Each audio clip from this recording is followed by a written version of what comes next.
ಸತ್ಯಮೇವ ಜಯತೆ ಇಷ್ಟು ಹೇಳ್ಬೋದು. ಎಲ್ಲ ರಾಜಕಾರಣಿಗಳು ಭ್ರಷ್ಟರಲ್ಲ,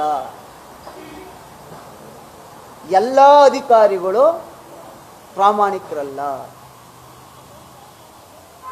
ಅಥವಾ ಎಲ್ಲ ರಾಜಕಾರಣಿಗಳು ಪ್ರಾಮಾಣಿಕರಲ್ಲ, ಎಲ್ಲ ಅಧಿಕಾರಿಗಳು ಭ್ರಷ್ಟರಲ್ಲ.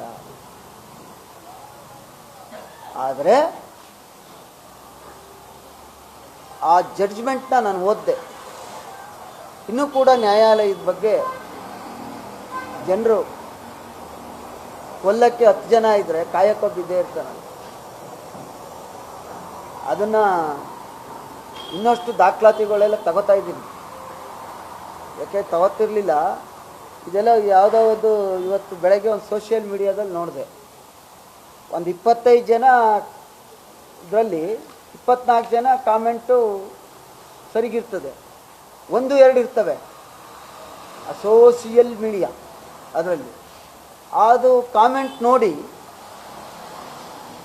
ಅಂಥ ಪುಣ್ಯಾತ್ಮರಿಗೂ ಸ್ವಲ್ಪ ಗೊತ್ತಾಗಬೇಕಲ್ಲ.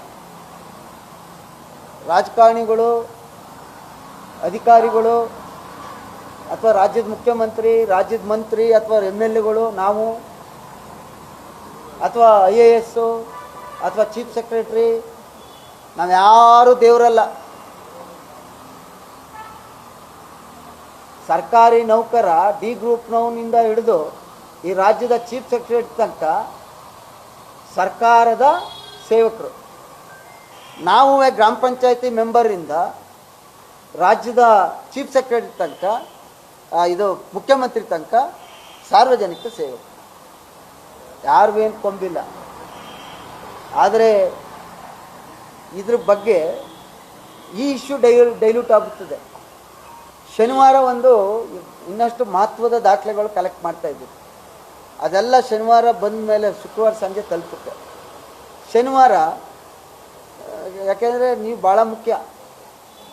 ಕೆಲವರು ನನ್ನ ಎಚ್ಚರಿಸಿದ್ದೀರಿ, ಕೆಲವರು ನನಗೆ ಸಪೋರ್ಟ್ ಮಾಡಿದ್ದೀರಿ.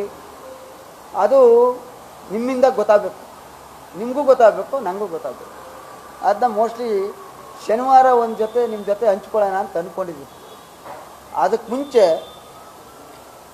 ಆ ಜಡ್ಜ್ಮೆಂಟ್ ಇದೆಯಲ್ಲ, ನೀವು ಒಂದು ಆರ್ಡ್ರ್ ಓದಬೇಡಿ. ಕಂಪ್ಲೀಟು ಜಡ್ಜ್ಮೆಂಟ್ನ ಬೇಕಾದ್ರೆ ನಾನು ಗ್ರೂಪ್ ಹಾಕ್ತೀನಿ. ಅದು ಅಪ್ಲೋಡ್ ಆಗಿದೆ, ಮಾನ್ಯ ಪೀಠ ಅಪ್ಲೋಡ್ ಮಾಡಿದೆ. ಅದನ್ನು ಓದಿ. ಅದನ್ನು ನೀವು ಓದಿದ್ರೆ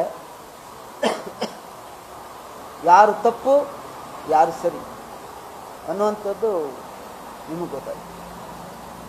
ಆಮೇಲೆ ಇಷ್ಟೆಲ್ಲ ಹೇಗೆಲ್ಲ ಮ್ಯಾನಿಪ್ಯುಲೇಟ್ ಮಾಡ್ಬೋದು ಅನ್ನೋದು ಕೂಡ ಅದರಲ್ಲಿದೆ. ಮಾಡ್ತಾರೆ ಅನ್ನುವಂಥದ್ದು. ಅದನ್ನು ನಾನು ಶನಿವಾರ ನಿಮ್ಗಳ ಜೊತೆ ಖಂಡಿತವಾಗಿ ಇನ್ನೊಂದಷ್ಟು ದಾಖಲಾತಿಗಳು ಕೊಟ್ಟು ಹಂಚ್ಕೊಳ್ಳುವಂಥ ಕೆಲಸ ಮಾಡ್ತೀನಿ. ಏನಿಯೋ ಥ್ಯಾಂಕ್ ಯು.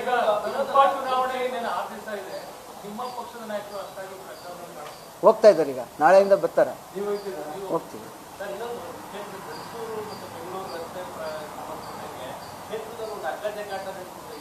ಏನಂತಾರೆ ಬರ ರೇ ಥೋ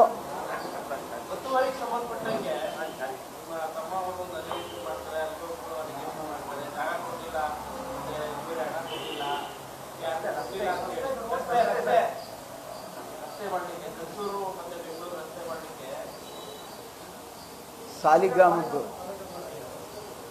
ನೋಡಿ, ಯಾವ ವಿಚಾರನ ಎಲ್ಲಿ ಪ್ರಸ್ತಾಪ ಮಾಡಬೇಕು ಅಂತ ಗೊತ್ತಿಲ್ಲದೆ ಇರೋರನ್ನ, ಈಗ ಶುಗರ್ ಫ್ಯಾಕ್ಟ್ರಿ ನಾನಿದ್ದಾಗ ನಿರಾಣಿಯವರಿಗೆ ಗುತ್ತಿಗೆ ಕೊಟ್ಟು ಪ್ರಾರಂಭ ಮಾಡಿಸಿದ್ದೆ. 3 ವರ್ಷ ಆಯಿತು ಬಾಗ್ಲಕ್ಕೆ. ರಸ್ತೆ ನಾನು ಶಾಸಕನಾಗಿದ್ದಾಗಲೇ ಅದು ಕ್ಯಾರ್ಪೇಟೆಯಿಂದ ರೇವಣ್ಣವರು, ಕುಮಾರಣ್ಣವರು ಅವತ್ತಿನ ಸರ್ಕಾರಗಳು ತೀರ್ಮಾನ ಮಾಡಿ ಅಪ್ ಟು ಅರಕಲಗೂಡು ತನಕ ತಗೊಂಡೋಗಿ 95% ನಾನು ಶಾಸಕರಿದ್ದಾಗಲೇ ಮುಗಿದೋಗಿದೆ. ಅಲ್ಲಿ 3 ಕಡೆ ಪ್ರಾಬ್ಲಮ್ ಇತ್ತು. ಒಂದು ಹರದನಹಳ್ಳಿ ಮೇಲ್ಗಡೆ ಸೈಟ್ ಹತ್ರ ನೀರು ಜಾಸ್ತಿ ಬಂದಿದ್ದು, ಕೆಳಗಡೆ ಹೋಗ್ಬೇಕಲ್ಲ, ಕೆಳಗಡೆ ಹೋಗ್ಬೇಕಾದ್ರೆ ನೀರು ಜಾಸ್ತಿ ಬಿಟ್ಬಿಟ್ರೆ ಕೊಚ್ಕೊಂಡು ಹೋಗ್ಬಿಡ್ತದೆ ಬೇರೆಯವ್ರ ಜಮೀನು. ಅದೊಂದು ಭೂಮಿ ಅಕ್ವಿಷನ್ ಆಗಿರಲಿಲ್ಲ.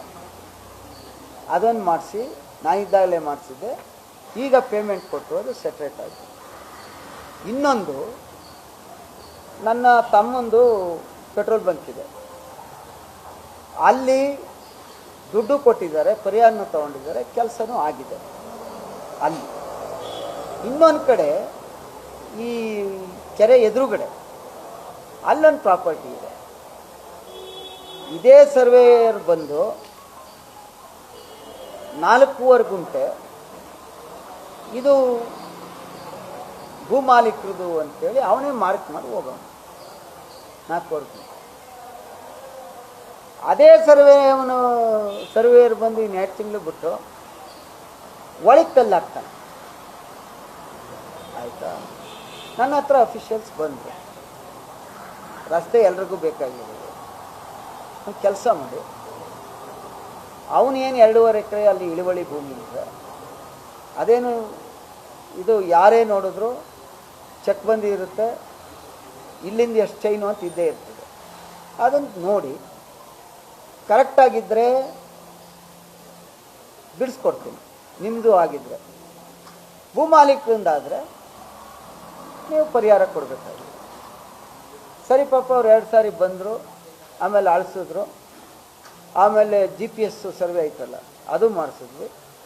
ಅದು 2.5 ಎಕರೆ ಏನೋ ಒಂದು ಹಿಡುವಳಿ ಬರುತ್ತೆ, ಅದರಲ್ಲೇ ಒಂದು 4-5 ಅಡಿ ಬರುತ್ತೆ. ಅವರು ಅವನ ಜೊತೆ ಕನ್ವಿನ್ಸ್ ಮಾಡಿ ಪರಿಹಾರ ಕೊಡ್ತೀವಿ ಅನ್ನೋ ಷರತ್ನಾರು ಒಪ್ಕೊಂಡು ಬಿಡಿಸ್ಕೊಂಡ್ರೆ ಊರಿನ ಅಭಿವೃದ್ಧಿ, ಅದೇನು ತಪ್ಪಲ್ಲ. ಪರಿಹಾರ ಇಲ್ದೇ ಭೂಮಿ ಕೊಡೋಕ್ಕಾಗುತ್ತಾ? ಆಯಿತು. ಒಂದು ದಿವಸ ನಾನು ಡೆಲ್ಲಿಲಿದ್ದೀನಿ, ಪೊಲೀಸ್ ಕರ್ಕೊಂಡು ಹೋಗ್ಬಿಟ್ಟು ತೆಂಗಿನ ಮರ 8 ತೆಂಗಿನ ಮರ ಒರ್ಸಾಕ್ಬಿಟ್ರು. ಆಯಿತು ಪಾಪ, ಅಧಿಕಾರಿಗಳು ಮಾಡಿರ್ತಾರೆ, ಯಾರು ಮಾಡಿಸೋರೆ ಅಂತ ನಾನೇನು ಹೇಳೋಕ್ಕೋಗಲ್ಲ. ಆಮೇಲೆ DC ಅವ್ರಿಗೆ ಮಾತಾಡಿದೆ, ನೀವು ಅಳಿಸಿ, ಇದು ಭೂಮಾಲೀಕಂದಾದರೆ ಪರಿಹಾರ ಕೊಡಿ, ಭೂಮಾಲೀಕಂದು ಅಲ್ಲದೆ ಹೋದರೆ ತಗೊಳ್ಳಿ ಅಂತ ಹೇಳಿದ್ದೀವಿ. ಅದು ಇಂಜಿನಿಯರ್ಸು 3-4 ಸಾರಿ ಬಂದಿದ್ರು ನನ್ನ ಹೋಗ. ಕಾನೂನು ಪ್ರಕಾರ ಏನಾಯ್ತು ಅದೇ ತಾನೇ ಆಗೋದು. ಸರ್ವೆ DC ಅವ್ರಿಗೆ ಹೇಳಿದ್ರೆ ಸರ್ವೆ ಇಲಾಖೆಗೆ ಒಂದು ಲೆಟ್ರ್ ಕೊಟ್ಟರೆ ಹೋಗಿ ADLR ನಿಂತ್ಕೋತಾರೆ, ಸರ್ವೆ ಮಾಡ್ತಾರೆ, ಸ್ಕೆಚ್ ಮಾಡ್ತಾರೆ. ಎಷ್ಟಾಗಲ್ಲ ಒತ್ತುವರಿ ಇವನು ಮಾಡಿದರೆ ಬಿಡಬೇಕಾಗ್ತದೆ. ಇವಂದಾಗಿದ್ದರೆ ಅವ್ರು ಪರಿಹಾರ ಕೊಡಬೇಕಾಗ್ತದೆ. ಅದನ್ನು ವಿಧಾನಸಭೆಯಲ್ಲಿ ಮಾತಾಡುವಂಥದ್ದು ಏನಿದೆ, ಅಲ್ಲಿಗೆ ನಿಮಗೆ ನಿಮ್ಮ ತಾಲೂಕಿನ ಅಧಿಕಾರಿಗಳು ನಿಮ್ಮ ಕಂಟ್ರೋಲಲ್ಲಿಲ್ಲ ಅಂತ ಆಯ್ತಲ್ಲ. ಯಾವ ವಿಚಾರನ ನೀವು ಜಿಲ್ಲಾ ಪಂಚಾಯತಿ ಮೆಂಬರಲ್ಲ, ನೀವೊಬ್ಬರು ವಿಧಾನಸಭಾ ಸದಸ್ಯರು, ಯಾವುದನ್ನು ಎಲ್ಲಿ ಚರ್ಚೆ ಮಾಡಬೇಕು ಅನ್ನೋ ತೀರ್ಮಾನ ಮಾಡಿ ಮಾಡಬೇಕಿತ್ತು. ನಾವೇನು ಚರ್ಚೆ ಮಾಡೋಕ್ಕೆ ಹೋಗ್ತಿರಲಿಲ್ಲ, ನೀವು ಕೇಳಿದ್ದು ಕೇಳಿದೆ.